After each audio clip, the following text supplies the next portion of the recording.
Well, are you? Are you prepared? Are you all ready? Prepared for what? Well, that is a typical response we will receive if we ask some random person who is not aware of what is coming in the next couple of weeks, which for us baptized members of the Church of God will be partaking of, which is one of the most important evenings of the year. That is a Passover service. Now, we understand what is coming and how we need to prepare, or how we have already been preparing, spiritually speaking, in the process. Well, physically, maybe not already, but maybe we are early starters, let's say process of de-leavening our homes, symbolizing the removal of sin in our lives for the days of unleavened bread, which will be occurring then following the Passover. Now, we may be thinking about this already in our minds and slowly preparing for it, spiritually speaking, but physically as well. I don't know if you've been shopping lately and you're already thinking, okay, we're not going to get any more bread, not going to get any more anything else with leavening, and we are slowly eating more and more of our leavened products as the days are getting closer. But anyway, no matter what, this all takes preparation, but this shouldn't be the only time we need to prepare ourselves. Yes, we're focused on this time that is coming up, but there's a lot of more preparation involved. We constantly need to be prepared for everything we do in our lives, like getting ready in the morning before we go to work or before we go to school, preparing for a test, preparing a meal, getting ready for bed.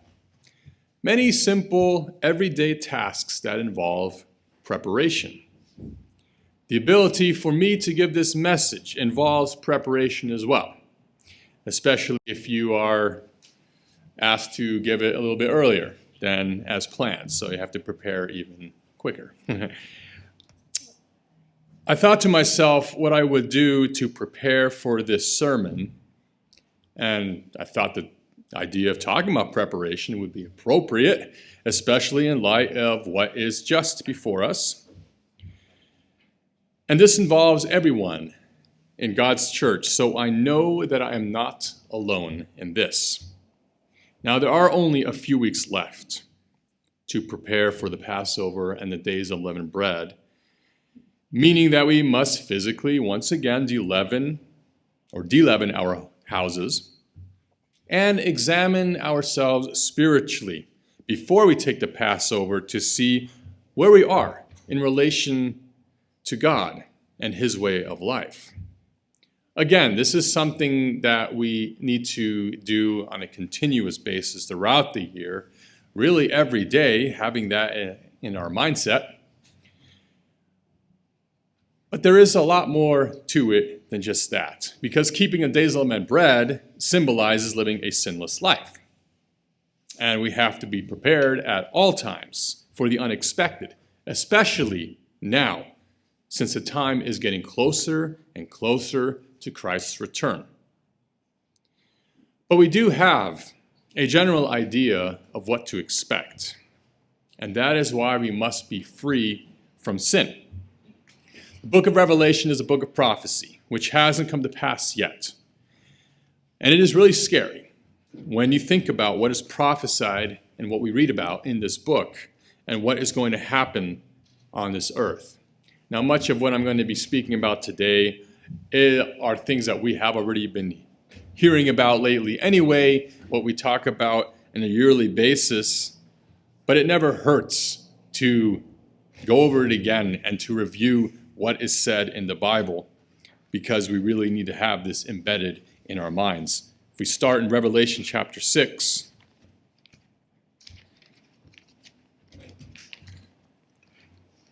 in Revelation chapter 6 and verse 12,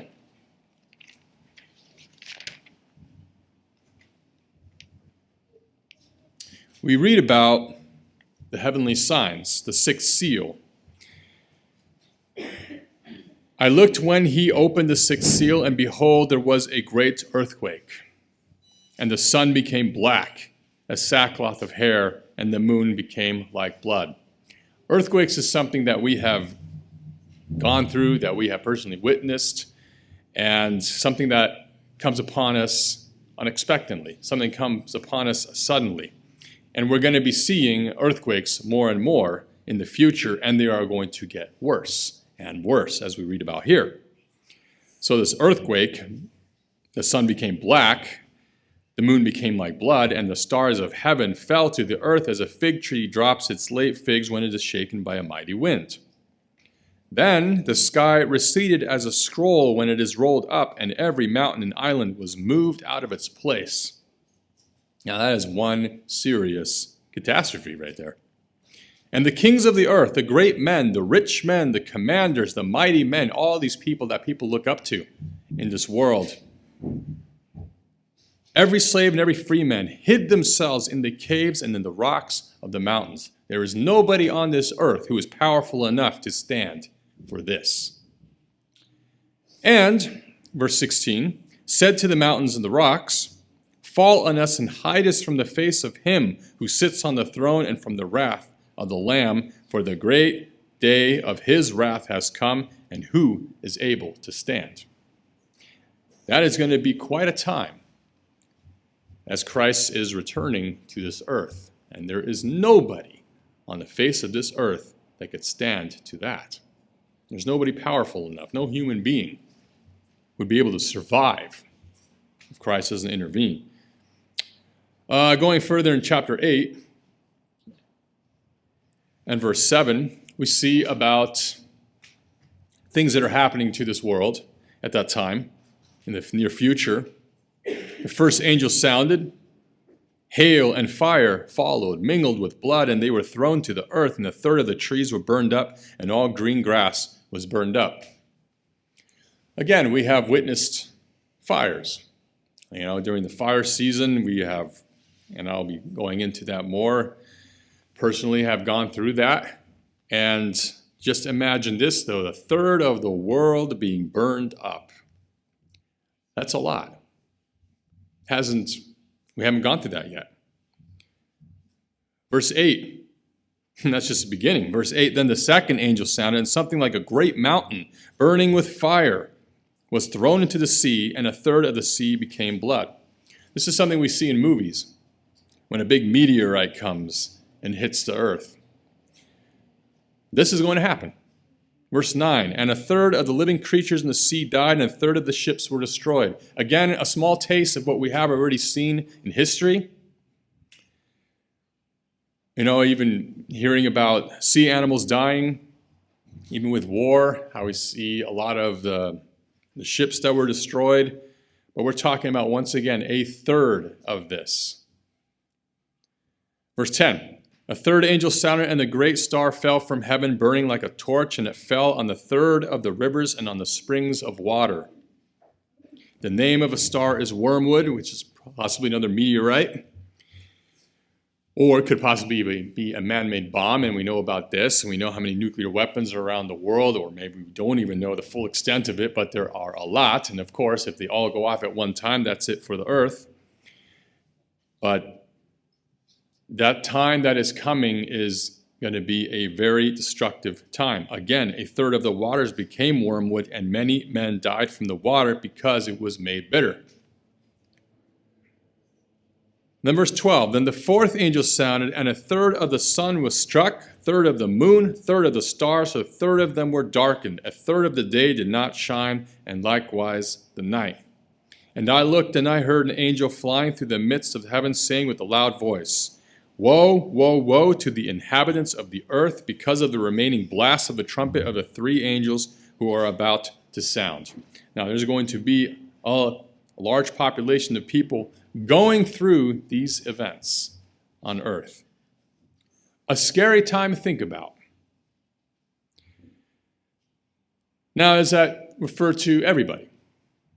The only way that we can be saved is through God and God alone. No man can do that for us No one, no mighty man, no rich man, no powerful man on this earth can save us from what is coming. Only God can. And that is why we have a critical part to do. If we want to be protected during this time in the place of safety that God has prepared, we hope and pray that we are among those who are faithful and who have been obedient in keeping God's laws continuously, keeping the Sabbath day, the holy days, for example, what is coming up here, Passover, Days of Unleavened Bread. All the things that have been here from the very beginning that has not changed, for we are continuously doing this in obedience to Him. Now, notice Revelation chapter 12 and verse 13, which speaks about the church being persecuted. What will also happen during that time?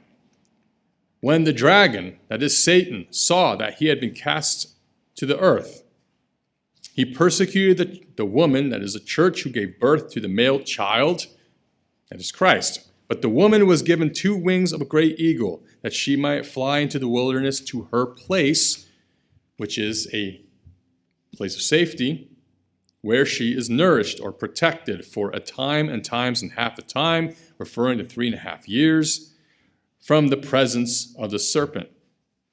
So just as we have to prepare for what is coming, God has also prepared a place of protection for those who are faithful. So the serpent spewed water out of his mouth like a flood after the woman, that he might cause her to be carried away by the flood. In other words, an army that is sent after the church.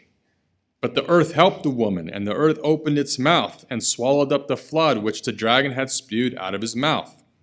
And the dragon was enraged with the woman, and he went to make war with the rest of her offspring, who keep the commandments of God and have the testimony of Jesus Christ. There are those who will be left behind, who are going to war against them, who do keep the commandments. Sure, there's plenty of people who keep the commandments, but are they actually doing them? Let's say they know about the commandments, but are they really faithfully doing them, who are calling themselves Christians? Now that brings us to a question. Are we strong in the church? And I mean spiritually speaking. That is strong-minded, strong-willed. And there is a dangerous warning for those who take this lightly, who take this as a lackadaisical approach. And we know about the lukewarm church. We read about that in Revelation 3, verses 14 to 22.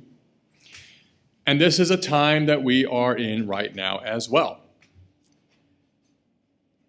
To the Laodiceans, verse 14, these things says the Amen, the faithful and the true witness, the beginning of the creation of God. I know your works, that you are neither cold nor hot. I could wish you were cold or hot. So then, because you are lukewarm, and neither cold nor hot, I will vomit you out of my mouth. Because you say, I am rich, I have become wealthy, I have need of nothing, do not know that you are wretched, miserable, poor, blind, and naked. Sure, there are a lot of wealthy people out there, powerful, mighty, rich, but even we're talking about strictly here now in the church.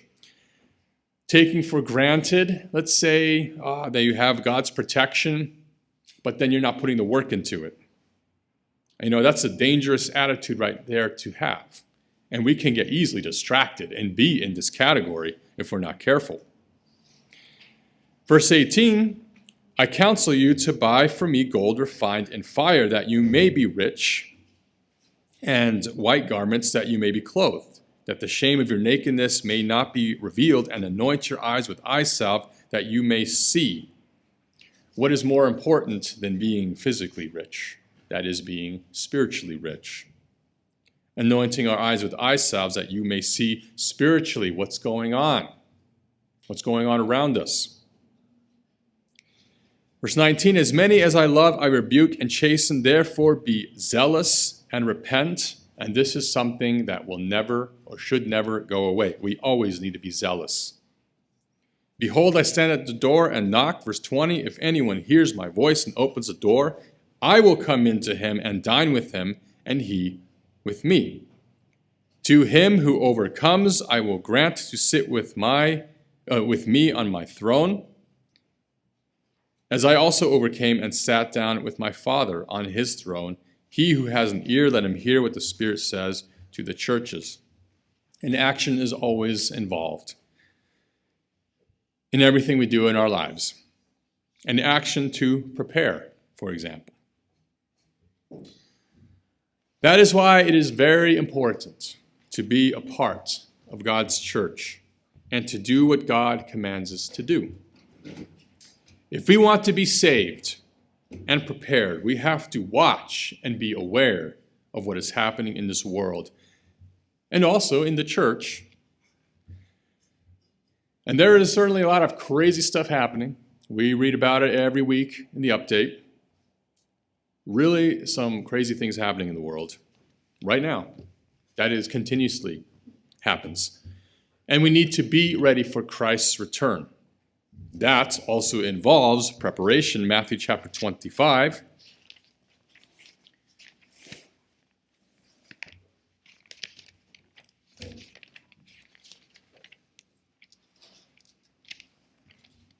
Something I believe I alluded to last time.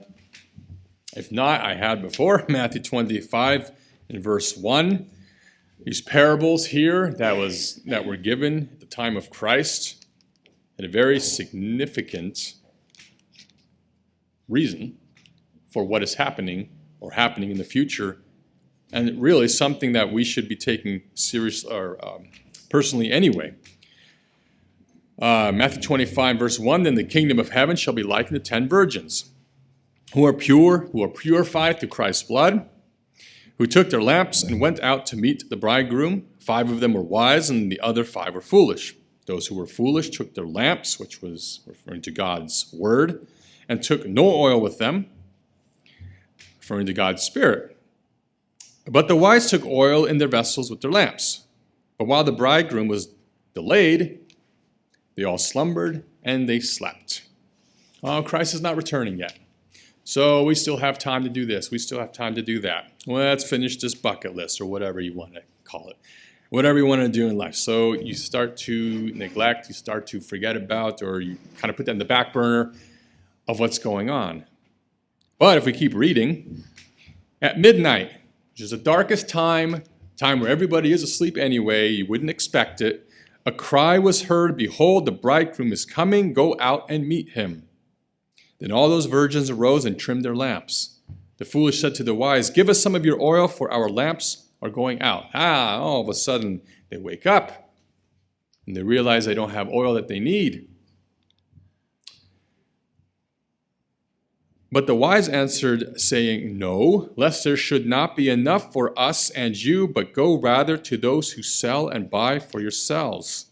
And while they went to buy, the bridegroom came, and those who were ready went in with him to the wedding, and the door was shut. The ability to enter God's kingdom for those who were already prepared. Afterward, the other virgins came also, saying, Lord, Lord, open to us. Verse 12, but he answered and said, assuredly I say to you, I do not know you. Watch therefore, for you know neither the day nor the hour in which the Son of Man is coming. You can tie this parable right here with what we have already read in Revelation 3, when it came to the Laodicean church. You know, they were aware of what is coming, but they weren't ready yet. When that time comes, will we be ready to go where God tells us to go? When that time comes, will we be strong enough, possibly even leaving everything behind, our material possessions, our friends, even our families? You know, there are examples of individuals in the Bible who had to prepare to evacuate, and they had to be ready. They had plenty of warning. They had specific instructions by God to do exactly what was commanded. They did have a choice whether or not to listen, but they also had to have the faith. The first example was Noah. He was a just man. He was perfect in his generations, the only man at this time who obeyed God, as we read about in Genesis chapter 6, verse 9. Now, since he was the only one at that time, he really must have felt alone, right? And you know what? Sometimes we may think that way as well, thinking that we are alone. There's nobody else out there that's going through the problems that we go through.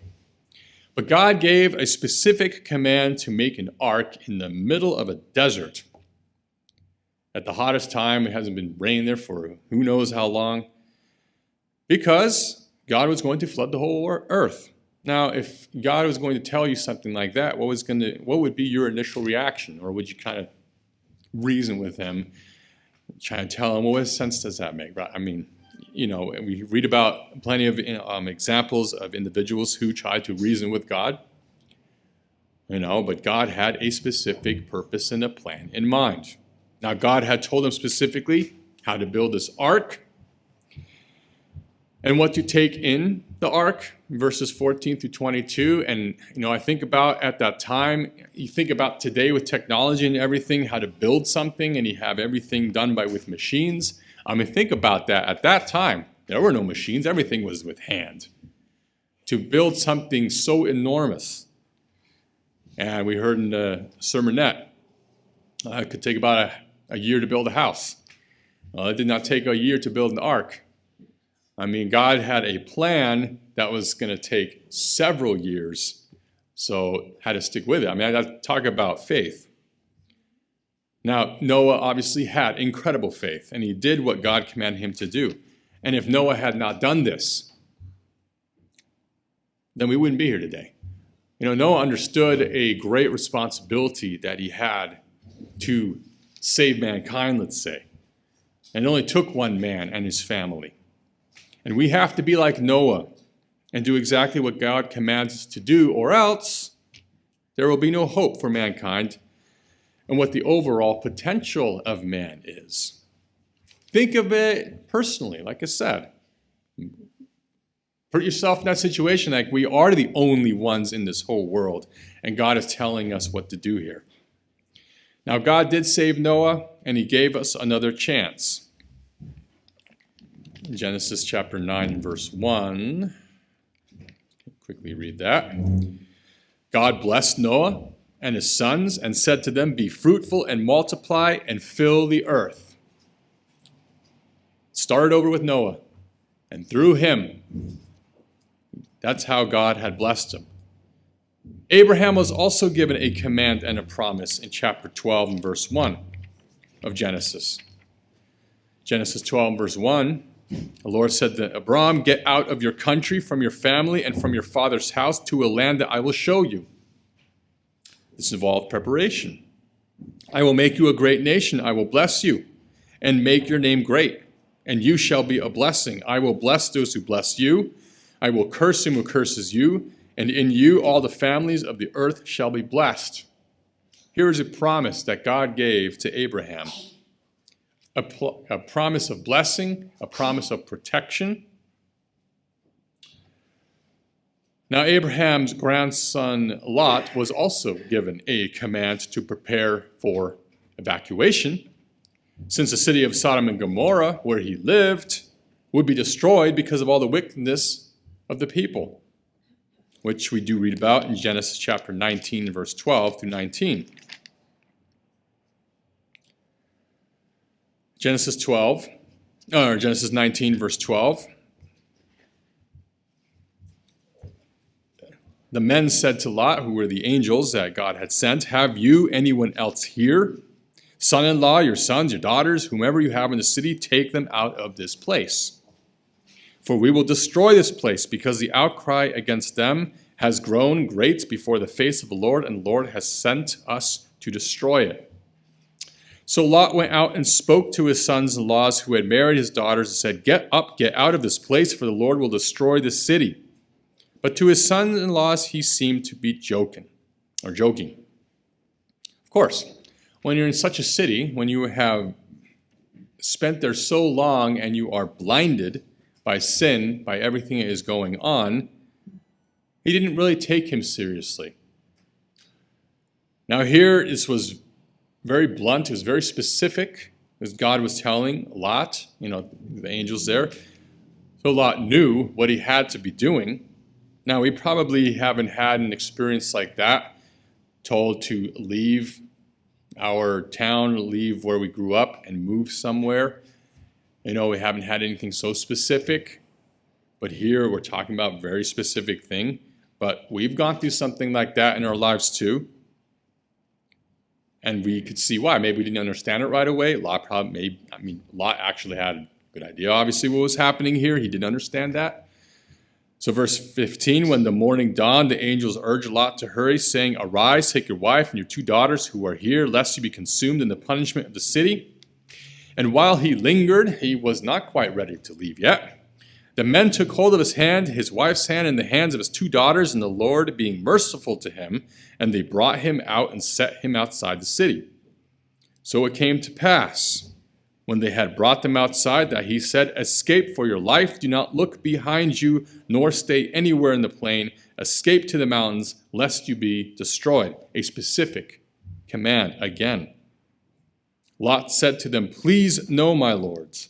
See, here's Lot trying to reason with the angels, reasoning with God, really, to not let this happen. But God had this already set, and nothing was going to change. "Indeed now," verse 19, "your servant has found favor in your sight, and you have increased your mercy, which you have shown me by saving my life, but I cannot escape to the mountains, lest some evil overtake me and I die." And even whatever specific plan that God had for Lot and his family or whatever to escape, there was still doubt. And we read about that many times throughout the Bible, where doubt still crept in despite all the miracles that God had provided. He still had doubt. He still feared that something would happen to him. Will we react this way when the time comes when we will have to evacuate and go where God tells us to go? Now, the outcome of Lot's wife was not so good. As we continue to read in verse 20, "See, now the city is near enough to flee to, and it is a little one. Please let me escape there. Is it not a little one? And my soul shall live." And he said to him, "See, I have favored you concerning this thing also, and that I will not overthrow the city for which you have spoken. Hurry, escape there, for I cannot do anything until you arrive there." Therefore the name of the city was called Zoar. The sun had risen upon the earth when Lot entered Zoar. Then the Lord rained brimstone and fire on Sodom and Gomorrah from the Lord out of the heavens. So he overthrew those cities, all the plain, all the inhabitants of the cities, and what grew on the ground. But his wife looked back behind him, and she became a pillar of salt. Why would she look back? She was used to a city like this. To her, all the sin, all the corruption, everything that was going on in the city wasn't a big deal to her. She wanted to go back to that way of life, something that she was used to. And this right here is a very dangerous thought process and dangerous thinking. And think back again to Laodicean era in Revelation 3, this era that we're still going through right now. Being too content with what the world has to offer is dangerous. She didn't want to let go of the world. Sad reality is there will be a few of us that won't evacuate, let's say, or won't be ready when that time comes. Not everyone will be chosen for the place of safety.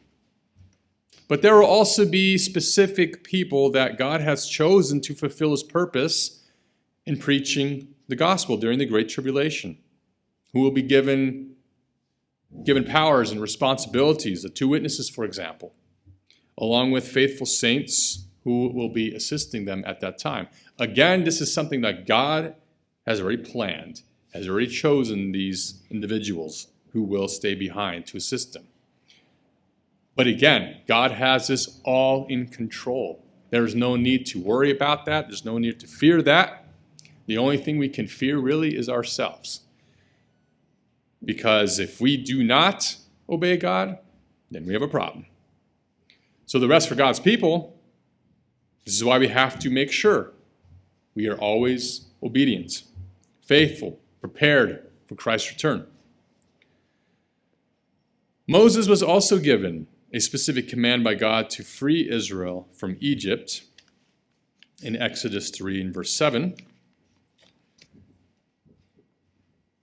Exodus 3 and verse 7, the Lord said, I have surely seen the oppression of my people who are in Egypt, and have heard their cry because of their taskmasters, for I know their sorrows. Verse 8, so I have come down to deliver them out of the hand of the Egyptians, to bring them up from the land, to a good and large land, a land flowing with milk and honey, to the place of the Canaanites, the Hittites, the Amorites, the Perizzites, the Hivites, and the Jebusites.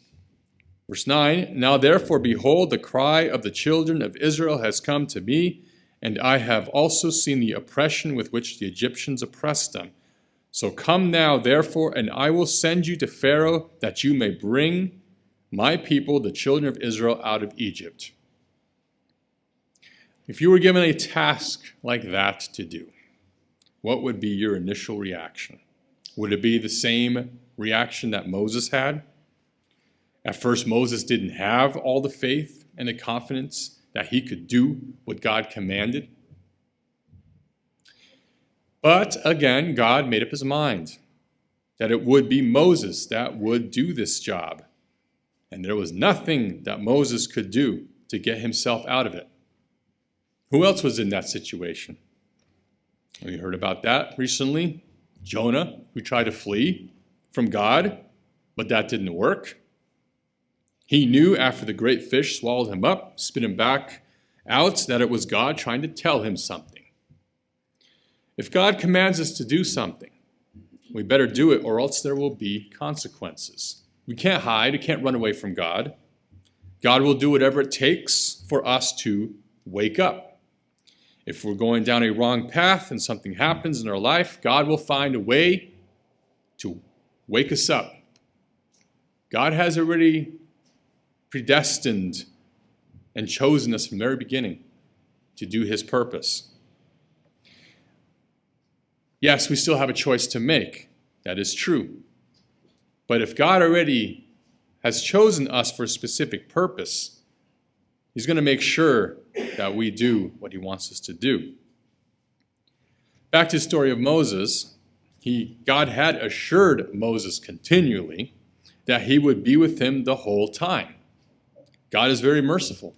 God is with Moses, even with all the excuses that he would come up with to not be the one to do this job. And as the story goes, Moses went to Egypt, showed miraculous signs to Pharaoh, and after the 10 plagues that God bestowed on Egypt, Pharaoh finally let the people go free. Now, the 10th plague was during the time the Passover was instituted, followed by the days of leavened bread. In Exodus 12, verses 14 through 20. And I'm not really going to go into this in detail because I'm sure we're going to be hearing about this in the near future, in the next couple weeks. But this here, of course, is at that time of the Old Testament, and many will come to the conclusion saying now, oh, we don't have to do this anymore. We don't have to keep this, but that's not what it says in verse 24. You shall observe this thing as an ordinance for you and your sons forever. That has not changed. Neither should we. Verse 42, referring to the night to be much observed, a night of solemn observance to the Lord for bringing them out of the land of Egypt. This is that night of the Lord, a solemn observance for all the children of Israel throughout their generations, which is what we are still going to be doing in the next few weeks that are coming up. Observing what God has commanded us to do. This right here is a preparation every year for us to keep. And we have to prepare for this. And we also must be prepared to participate in the Passover ceremony, as it says in verse 48. When a stranger dwells with you and wants to keep the Passover to the Lord, let all his males be circumcised, and then let him come near and keep it, and he shall be as a native of the land, for no uncircumcised person shall eat of it. Of course, referring now, spiritually speaking, with those who are baptized. Now, somebody else who had to prepare for evacuation, or let's say prepare to flee, was Christ. He with his parents from King Herod after Christ was born. In Matthew chapter 2 and verse 13 through 15. Matthew chapter 2 and verse 13. When they had departed, behold, an angel of the Lord appeared to Joseph in a dream, saying, Arise, take the young child and his mother, flee to Egypt, and stay there until I bring you word, for Herod will seek the young child to destroy him. And when he arose, he took the young child and his mother by night and departed for Egypt, and was there until the death of Herod, that it might be fulfilled, which was spoken by the Lord through the prophet, saying, Out of Egypt I called my son. Now there could have been various different ways for this not to have happened, but it was also a test, on Joseph to obey God, for Jesus Christ's sake. Notice how people are always being used for a specific purpose. Now, they had to wait in Egypt for a little while until Herod was dead, since he was out to kill Christ in Bethlehem, verse 19 of chapter 2. When Herod was dead, behold, an angel of the Lord appeared in a dream to Joseph in Egypt, saying, Arise, take the young child and his mother, go to the land of Israel, for those who sought the young child's life are dead. So he arose, took the young child and his mother, and came into the land of Israel. But when he heard that Archelaus was reigning over Judea instead of his father Herod, he was afraid to go there. And being warned by God in the dream, he turned aside into the region of Galilee. And he came and dwelt in a city called Nazareth, that it might be fulfilled, which was spoken by the prophets, he shall be called a Nazarene. It's interesting how things fall together. What was fulfilled, obviously something that was already predicted long ago that this would happen.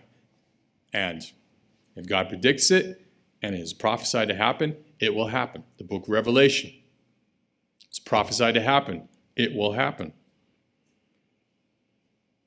There will be a time again when we, just like Israel, will have to be saved out of this world.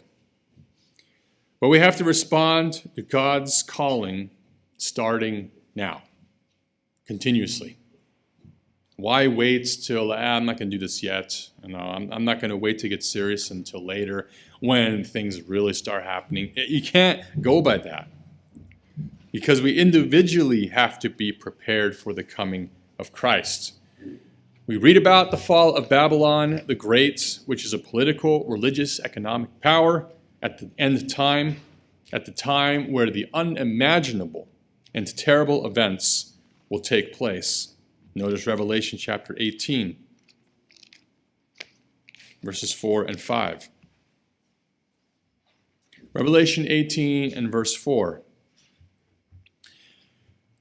I heard another voice from heaven saying, Come out of her, my people, lest you share in her sins, and lest you receive of her plagues.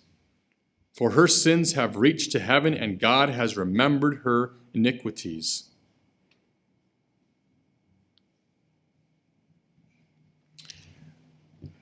This could be talking to us. We could be caught up with the rest of the world if we are not careful.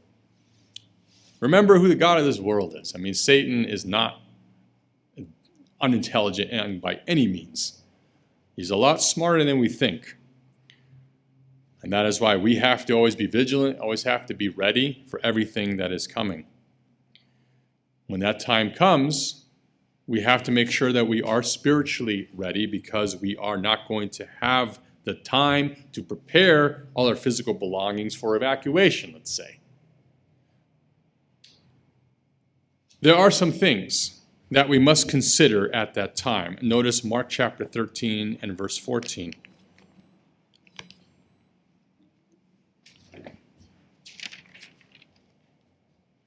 Mark 13 and verse 14, beginning in verse 14. When you see the abomination of desolation spoken of by Daniel the prophet standing where it ought not, let the reader understand, then let those who are in Judea flee to the mountains. Let him who is on the housetop not go down into the house, nor enter to take anything out of his house. Let him who is in the field not go back to get his clothes. Woe to those who are pregnant, to those who are nursing babies in those days. Pray that your flight may not be in the winter. For in those days there will be tribulation such as has not been since the beginning of the creation which God created until this time, nor ever shall be. Unless the Lord had shortened those days, no flesh would be saved. But for the elect's sake, whom he chose, he shortened the days. If anyone says to you, look, here is a Christ, or look, here he is, do not believe it. Because there are false Christs, false prophets who will rise and show signs and wonders to deceive, if possible, even the elect, talking about those in the church. Don't fall for this stuff. Take heed, see, I have told you all things beforehand. A warning. Told us what to expect, what is to come. But, of course, we do not know exactly when this will happen, when this time will be, as we see in verse 32. Of that day and hour, nobody knows, not even the angels in heaven, nor the Son, but only the Father, just like with everything else. It's God's decision when he decides when this is going to happen. When he decides what kind of a purpose that we have in his plan. Verse 33, take heed, watch and pray, for you do not know when the time is. It is like a man going to a far country, who left his house, gave authority to his servants and to each his work, commanded the doorkeeper to watch. Watch therefore, for you do not know when the master of the house is coming in the evening, at midnight, once again, at the darkest time, at a time you do not expect, at the crowing of the rooster, or in the morning. We have no idea. Specifically as it is. Lest coming suddenly he find you sleeping. Always think back to what we read about in Revelation 3. The lackadaisical, the lukewarm, those who think they are ready but are not, those who think they have time, they don't, who are not very serious when that time is going to come. Verse 37, what I say to you, I say to all. Everybody is in the same boat here. We have to watch, always have to be ready, spiritually prepared. I'm sure a lot of us have already had a small taste of what it is like to prepare for an evacuation, especially of those who have evacuated due to fires like we have in the past. And just recently, a lot of our members too, in Colorado, us here in San Diego, I think it's really anybody that had to evacuate, leaving their houses for some kind of a reason. And a lot of it having to do with fires, but maybe now floods, or even with the crazy snowstorms, or whatever it may be. But going through an evacuation, your mind, your thinking changes. It's amazing how when you're in a situation like that, how personal possessions don't seem as important as they normally would be. But the most important thing that we do think about is surviving, especially if it's a sudden evacuation. Now, there could be several other situations where we might not have much time to react. Something that's very sudden is an earthquake. You do not have time to put all your belongings together when an earthquake is happening. What do you do at that moment? The first thing that comes to mind, seek shelter. Protect yourself. Everything else is secondary, right? Immediate reaction, again, to seek cover. Now, there are other various emergencies that could also happen, or when you are put on the spot, where you would have to think fast. Think and act fast. In a circumstance like those, we need to have the faith that God is with us. Sometimes it could be easy not to even think about God that moment, or not even thinking about praying at a moment like that. But we cannot do that in every situation that we are in.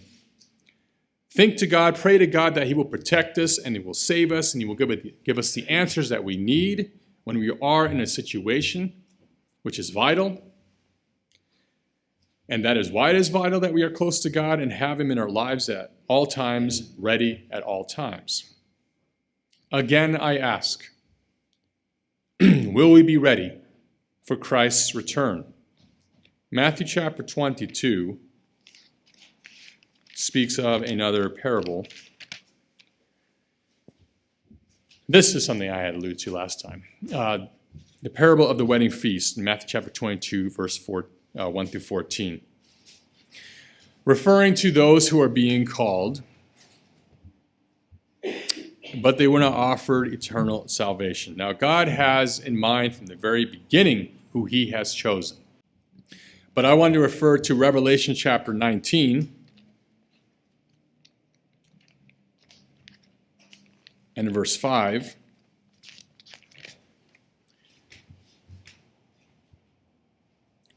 Revelation 19 and verse 5 through 9. See, then a voice came from the throne saying, "Praise our God, all you His servants, and those who fear Him, both small and great." And I heard a voice, as it were, the voice of a great multitude, as a sound of many waters, and as a sound of mighty thundering, saying, Alleluia, for the Lord God omnipotent reigns. Let us be glad and rejoice and give Him glory, for the marriage of the Lamb has come, and His wife, as all those who are worthy of the first resurrection, has made herself ready. And to her it was granted to be arrayed in fine linen, clean and bright, for the fine linen is the righteous acts of the saints. Now, of course, we hope to be in that category. He said to me, verse 9, "Write, blessed are those who are called to the marriage supper of the Lamb." And he said to me, "These are the true sayings of God." It is very important to continually keep God's commandments, and we have to remain strong. At the end time, it will become increasingly difficult to remain faithful and obedient because people that we are in close contact with, let's say in the world, right, will betray us. They will hate us for what we believe in. But this could be close friends. It could even be family. I mean, we have been through that as well. We have lost friends. We have lost family over our beliefs. And it will feel as if we are alone. But we're not alone. This has happened to a lot of us to a certain extent. And something I kept on stressing over and over again in this message, having to be ready at all times. Because this is also a commitment. It's a commitment to be ready, spiritually speaking. Notice Luke chapter 12, verse 35 through 40.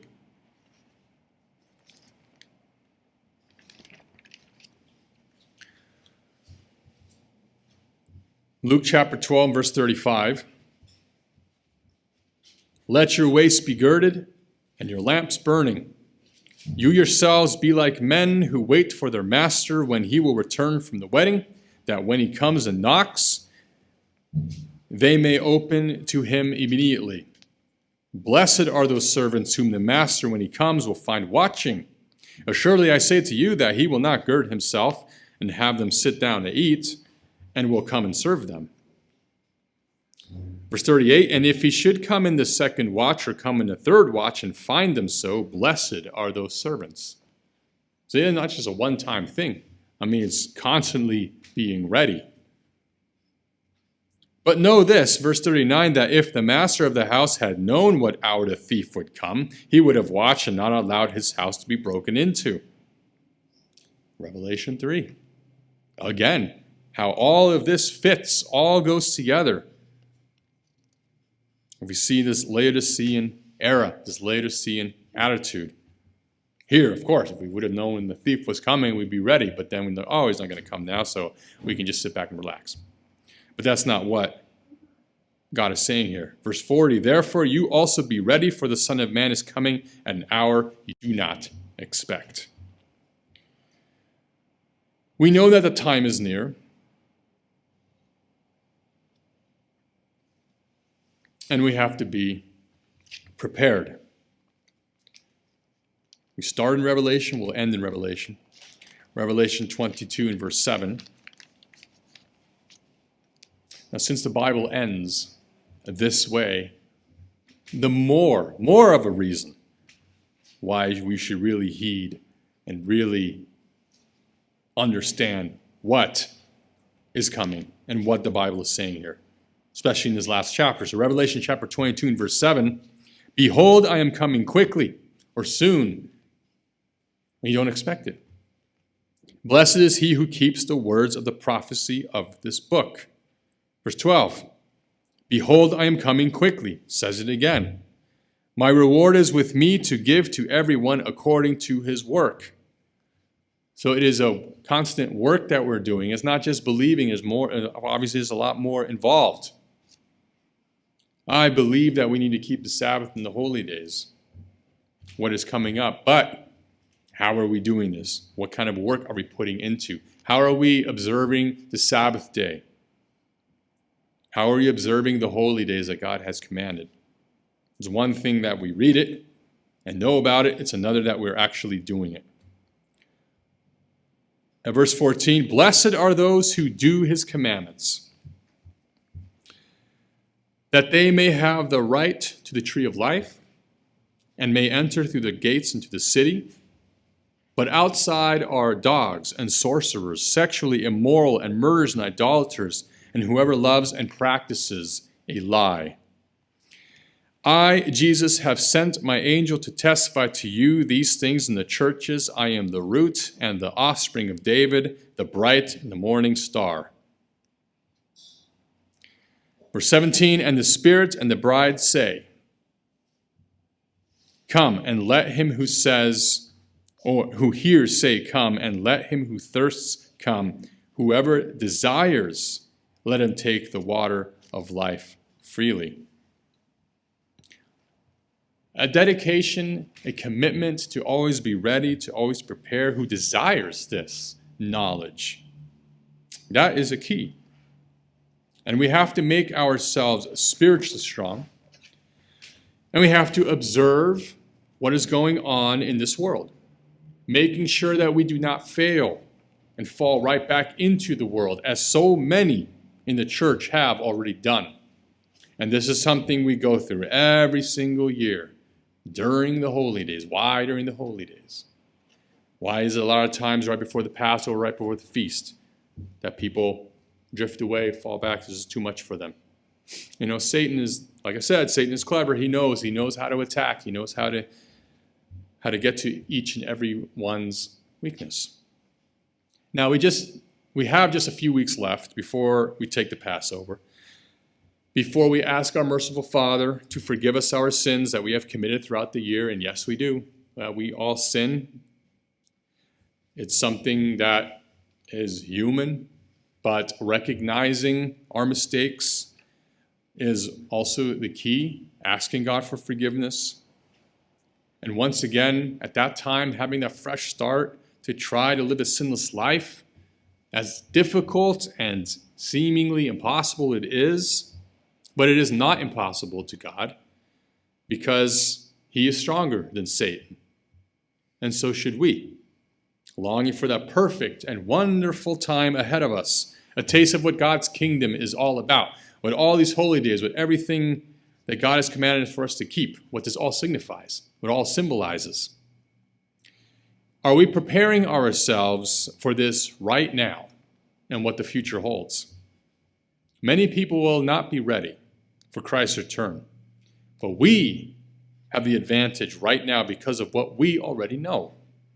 So will we be ready when that time comes.